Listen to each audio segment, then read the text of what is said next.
Hello, I'm Rob Thomas, editor-in-chief of Club and Resort Business, and welcome to the Club and Resort Talks podcast. Today's guest is Jason Becker, CEO of Golf Life Navigators. We're going to talk about a lot of stats and a lot of stuff going on in the industry, but kind of like preparing you for this fall's engagement summer, which takes place October 5th and 6th at St. Andrews Country Club in Boca Raton. So make sure you're going on the website, registering for that, and saving your spot.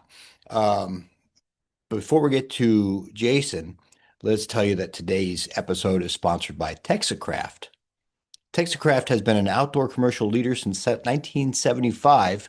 For more than 40 years, they've been a trusted and reliable source for country clubs and resorts.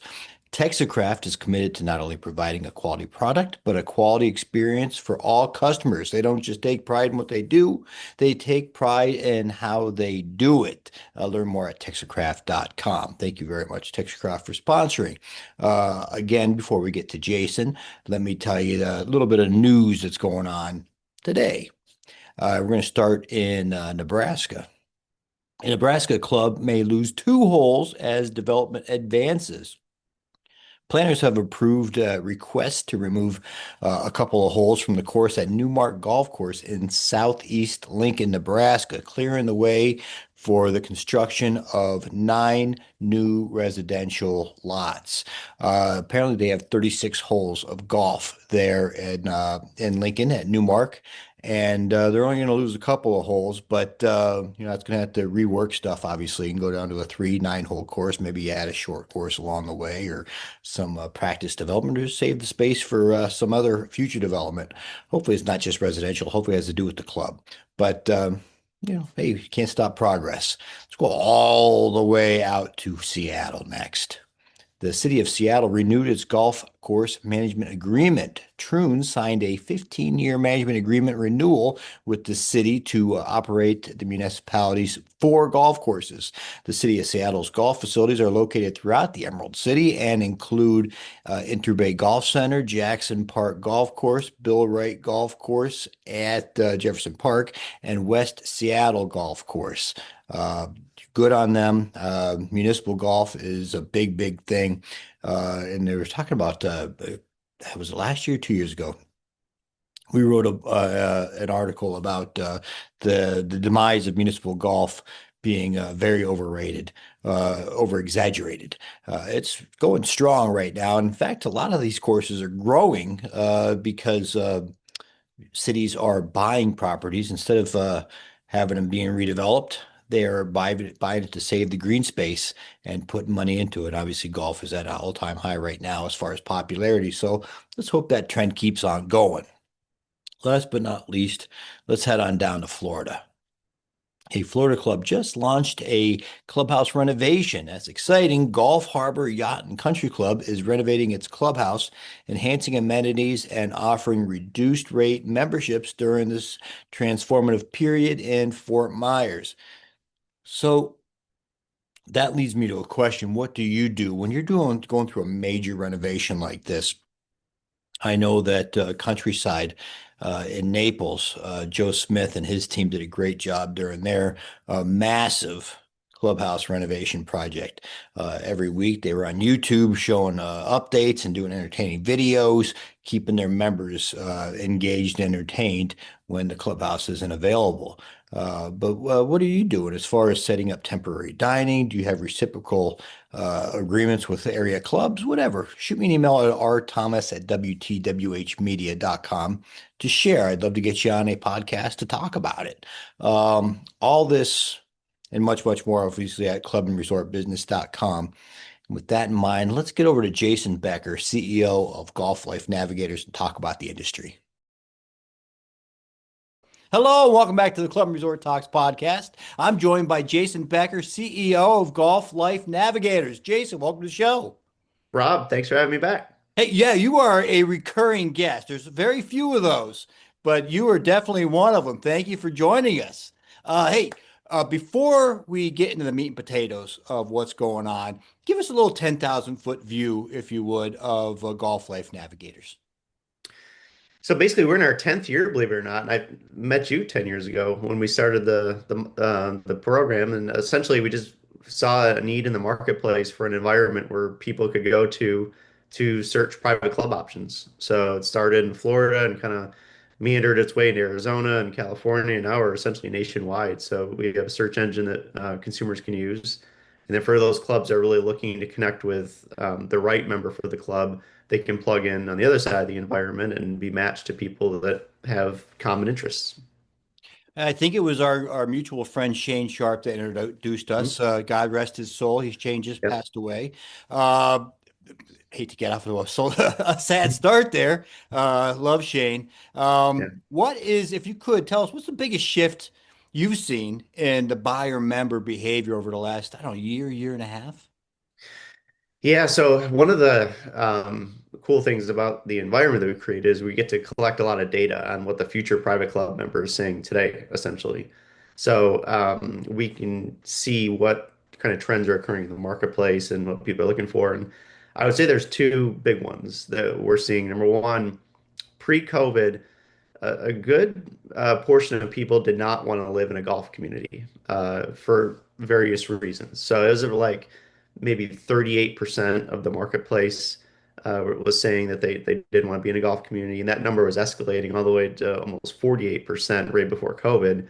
And I was on a soapbox screaming to the club industry, hey, you got to get in front of this because you can't have a majority of your members in the future living outside the gates. That doesn't work, for a club, especially in Florida.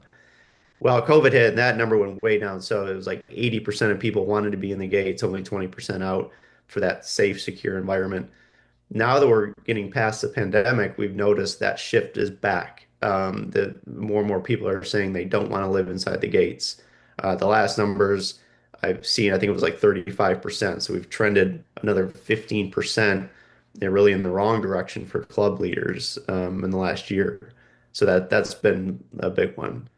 The second one is that the investment into the club from the consumer's perspective has really taken the lead on why and what's motivating them to even find a club community. So they're really, really looking at how the club's established financially, have they invested in the amenities? If not, why?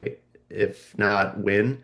So there's a lot of questions coming from the consumer front to the club saying, "Hey, I want to make sure that this is an investment that, I'm not going to be upset with in the future." Before we get too far along, I want to point out that you will be speaking at our engagement summit in October this year down at St. Andrews Country Club. Let everybody know that a lot of this information is going to be based on that conversation that we're going to have in front of a bunch of membership marketing and general managers. So looking forward to that.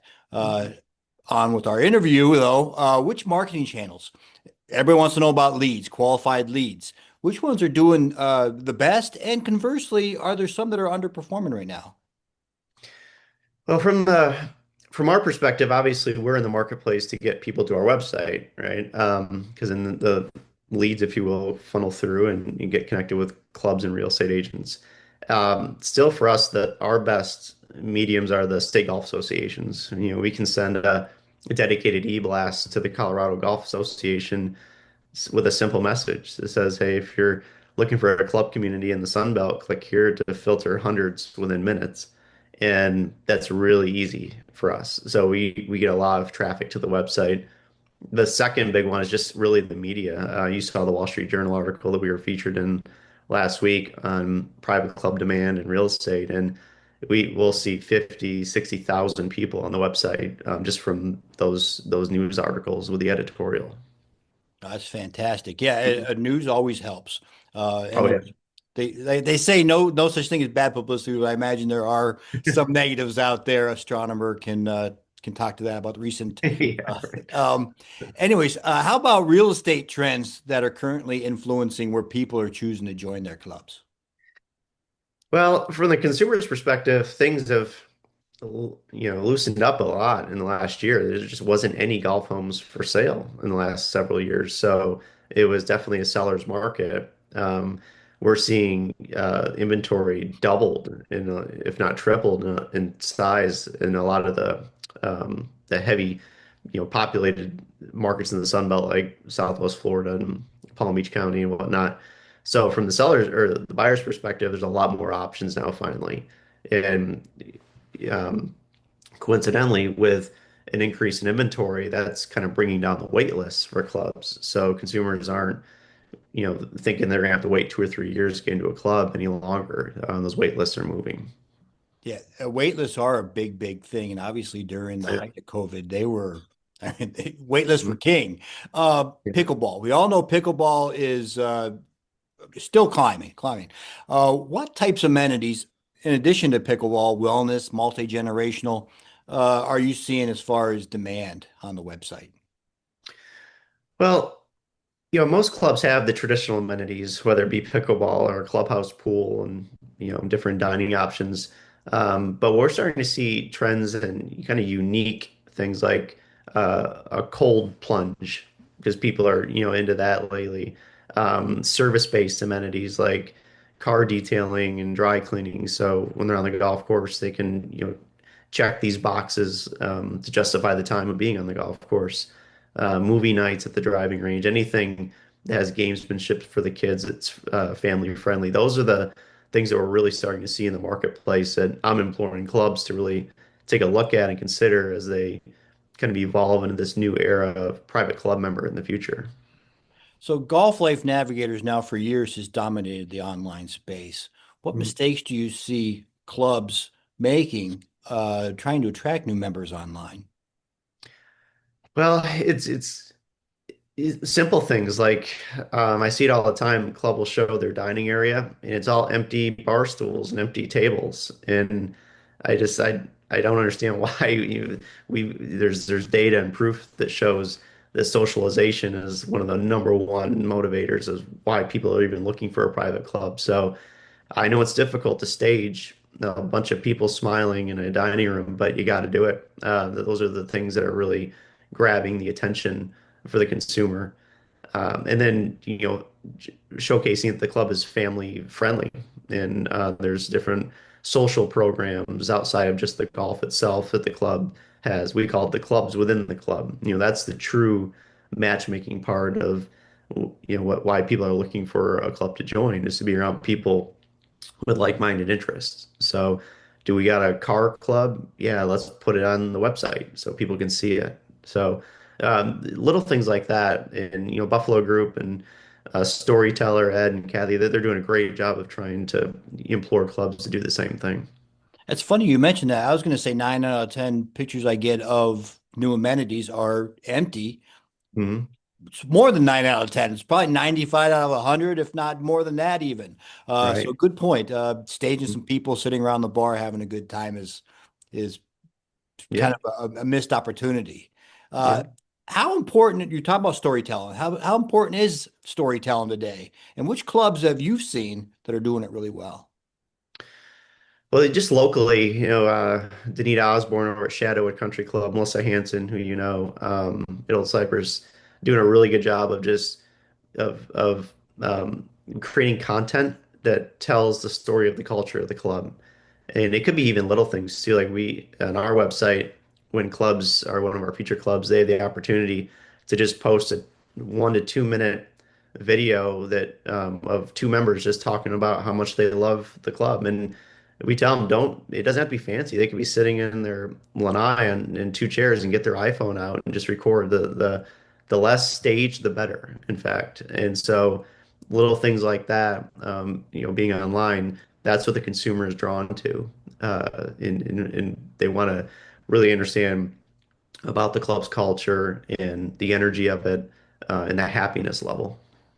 Funny you mentioned Danita Osborne and Melissa Hanson. They are both speaking at Mhm. our engagement summer. Nice call back there by you. And Melissa is our conference coordinator. She's a rock star, obviously. Uh, what role does club's onboarding process play in the long-term retention?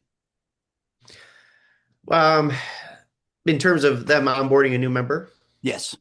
yeah. So the thing that I try to implore to membership directors is to have a good intake form. So When consumers use Golf Life Navigators, we ask them what's motivating them. And it's a series of questions, and to rank these things, one meaning not important at all to 10 meaning very important to me. And if we know what's motivating someone to buy anything, even a pair of shoes, it makes the sales pitch so much clearer and easier. Because, for instance, if living a healthy lifestyle is very important, I'm going to start out with a conversation about the new fitness facility that we've built and the boot camps and the groups that we have involved, because you're hitting on things that are very important. So if a club is not using GLN and is having new members come in, ask them those same questions, because then you can keep that data on file and know what's really motivating them to find a club and kind of tailor their retention around it. Any data is good data on a new member. You've got 10 years of data now that you've Yeah. collected, obviously. What have you seen some shifts in what the prospective members expect from the club culture? Yeah, it shifts a lot. It really it went from all about the golf club membership back in 2017 to by the time we got to 21, it was all about the real estate. And then culture obviously is up there as well. Even today, consumers use our website looking for a club to join, but at the end of the day, it's also about the home, the culture, all the other things that go into this large, the biggest investment they're going to make of their lifetimes. So you can see why there'd be so much research from a consumer's perspective ahead of this purchase decision of where they're going to go. And that got really difficult the last 2 years with the wait lists and the low inventory of golf homes. But it's yielding a little bit more, positive for the consumer at this point in terms of options and not having to acquiesce something that they really, really wanted because of a lack of inventory. So, Golf Life Navigator speaks to both the general manager and the realtor, the real estate side. How Mhm. can a GM better align with their real estate partners to drive the membership growth? Yeah, it's a key one. 80% of golf buyers looking for a club to join are also looking for a home to buy. So you have to know that as a club official that that's on the back of the mind for the consumer. And more importantly, if I'm a general manager, I'm really, really tracking, excuse me, what my capture rate is. And capture rate is new home buyer becomes full golf member in a gated community. And we want to see that between 40, 50%, if not higher, that 50% of our residents are full golf members. If it drops below that, then there's cause for concern, because that means that there's a growing trend of people who are buying memberships to the club that don't live inside the gates. And that could be make for a very difficult campaign down the road of a $15 million capital improvement plan if you got a good majority of your members that don't live there. Why would they vote for a new clubhouse, pool, or tennis facilities? So, knowing and having at least some your arms wrapped around the real estate decision process and what is happening inside the gates, who's selling, who's buying, is key. And so I implore them to, if they can't have a broker on site at the club, to at least have a established relationship with one that comes to the board meetings. It gives a report every month, attends the member events, so the members, are getting to know this individual and this group. So perhaps they list with them when they're ready to sell their home, so the club can start to get some sort of control of the real estate volume that's occurring in the gates. Excellent advice all the way across the board there. I'll get you out on this one, Jason. I always ask our guests to take out your crystal ball. Hmm. Instead of looking 5 years down the road, 10 years down the road, I want you to look a little closer, 2 to 3 years. What trends should clubs be preparing for now to stay competitive? It goes back to those service-based amenities. So we know that we have 5 years left of 13,000 people a day retiring. Now, that's the baby boomer, run that we've been on for the last several years. So you're starting to get younger and younger. So our average age of users is 56 years old, and it's getting younger year after year. So that being said, as much as we want to still keep focus on our current membership and the baby boomer run, we got to start looking at Gen X, my generation, in terms of what amenities we want to have at the club. And a lot of it is centered around service-based amenities, the detailing, daycare, dry cleaning, whatever it is, healthier lifestyles. So that's what I really would implore to clubs is that, you've got all the amenities that you need, you've invested into them. Let's start thinking outside of the box of additional things that we can start to offer that younger member who's still working, but has been able to do it virtually. That's going to get them to join our club and not the club down the road. Oh, fantastic, Sid. Jason Becker, Golf Life Navigators, thank you very much for taking your time. Thanks, Rob. I appreciate it.